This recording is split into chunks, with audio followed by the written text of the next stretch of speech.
मंत्री जी, आज वाराणसी आगमन का उद्देश्य और आगे की तैयारी जो पार्टी कर रही है।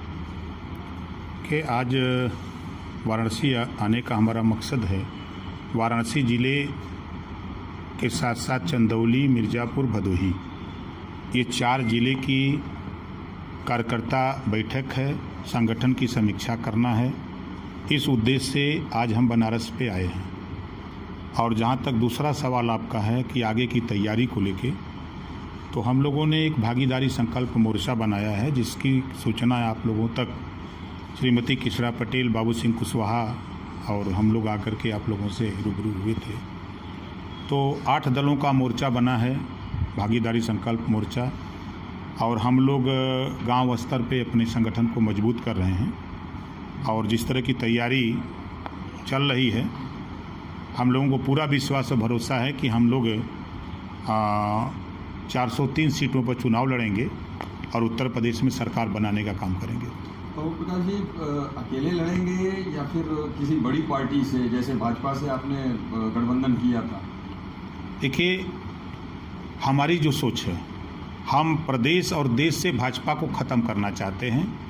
क्योंकि ये देश को बेच करके मोदी जी ने एक बात बोला था कि हम फकीर आदमी हैं, झोला लेके चल देंगे। तो उसका अर्थ यही निकलता है कि हम देश को बेच करके चले जाएंगे, तुम कुछ नहीं कर सकते। उन्होंने कहा कि अब प्रमाण भी दिया कि जो देश में सबसे अधिक युवाओं को, बेरोजगारों को रोजगार देने वाला विभाग है रेलवे, उसमें 50% नौकरियों में पाबंदी लगा देना, रेलवे को बेच देना, रेलवे स्टेशन को बेच देना, बैंक को बेच देना, LIC, मतलब 28 विभाग ये बेच दिए हैं।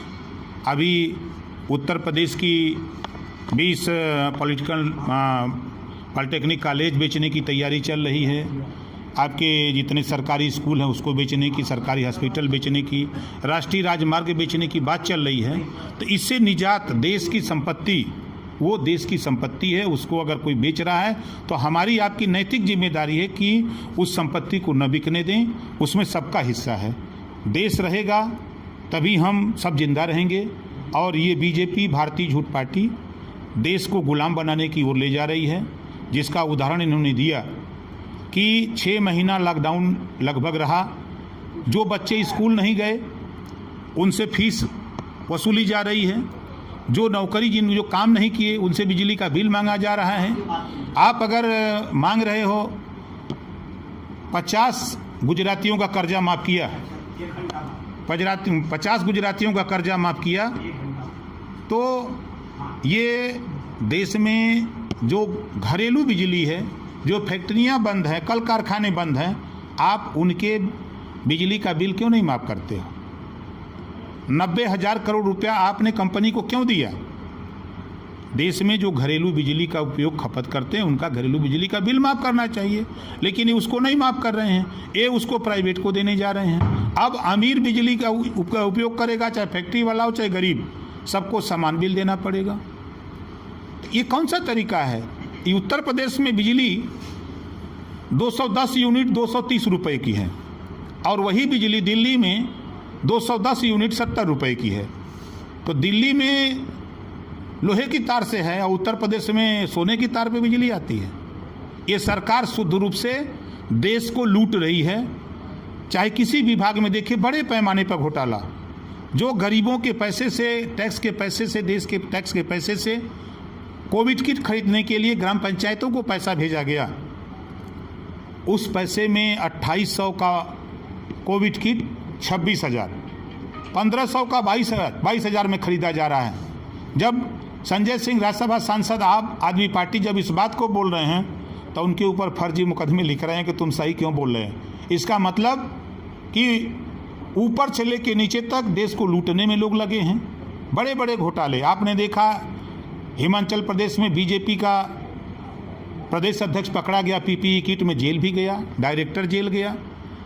आपने देखा कि गुजरात में वेंटिलेटर घोटाला हुआ, और अस्पताल में, सिविल अस्पताल में जब मरीज ज़्यादा मरने लगे, जज ने खाली इतना कमेंट कर दिया कि ये काल कोठरी है, तो रात को जज का ट्रांसफ़र हो जाता हाई कोर्ट के। तो ये शुद्ध रूप से गुजरातियों का पूरे देश पर कब्जा है। उदाहरण के तौर पर मैं आपको बता दूं आपके उत्तर प्रदेश का राज्यपाल गुजराती, ईडी का चीफ गुजराती, सीबीआई का चीफ गुजराती, आपके आरबीआई का चीफ गुजराती, गृह मंत्री गुजराती, प्रधानमंत्री गुजराती, और तो और जितने भी कारपोरेट घराने के लोग हैं सबके सब गुजराती, जितने भी बड़े बड़े ठीका पट्टा करने वाले वो भी सबके सब गुजराती, देश के बैंकों से अपने देश का पैसा लूटने वाले सबके सब गुजराती। अब इससे बड़ा प्रमाण हम क्या दे सकते हैं? ओम प्रकाश जी, सेवा सप्ताह चल रहा है, जिस हिसाब से कंगना रनौत की बात चल रही है, कंगना रनौत को वहाँ की सरकार उत्पीड़न कर रही है। ये बीजेपी कह रही है, वहाँ बीजेपी, कंगना का सवाल नहीं, सुशांत का सवाल नहीं है। बिहार में चुनाव है तो वहाँ सुशांत का फोटो घर घर चपनाया जा रहा है, ये बीजेपी की देन है, बीजेपी वाले कर रहे हैं। वहाँ 50 करोड़ महीना आमदनी है बिहार, महाराष्ट्र में। सवाल उस पैसे को लेके है। बीजेपी सोच रही कि वो रुपया काहे दूसरी पार्टी की तरफ जा रहा है, वो रुपया हमारी झोली में आवे, इसके लिए बीजेपी परेशान है, न कंगना के लिए, न बंगना के लिए, न सुशांत के लिए। तो कंगना का समर्थन करेंगे? हम समर्थन में नहीं हैं। कंगना को अगर आप देखिए, उनके फिल्म देखिए कंगना के, अगर जरा सा भी इंसानियत हो, जरा सी भी, तो जो दृश्य उन्होंने फिल्मों में दिखाया है, क्या वो चर्चा करने लायक है? उस व्यक्ति को लेकर के बीजेपी इतना बड़ा भावुक है।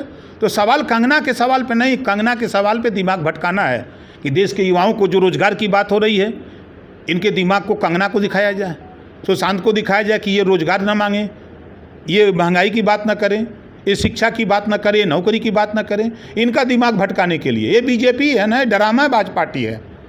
क्यों कहता हूँ मैं? आपको बता दूँ, पुलवामा घटना होती है, 44 जवान शहीद होते हैं और 3 क्विंटल 300 किलो RDX बरामद होता है। CBI जांच नहीं होती है, 1.5 साल के ऊपर हो गया।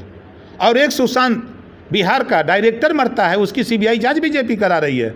इस नाते उसके नाम पर वोट लेना है, वहाँ तो वोट ले लिए हैं। 20 जवान शहीद हुए। अगर बीजेपी के लोग मर्द हों तो मैं कहता हूं कि जिस तरह आपने पुलवामा की घटना में आपने सर्जिकल स्ट्राइक पाकिस्तान में किया, 20 जवान हमारे शहीद हुए हैं, चीन में भी हिम्मत हो तो सर्जिकल स्ट्राइक करके दिखाओ, तब माने कि आप मर्द हो।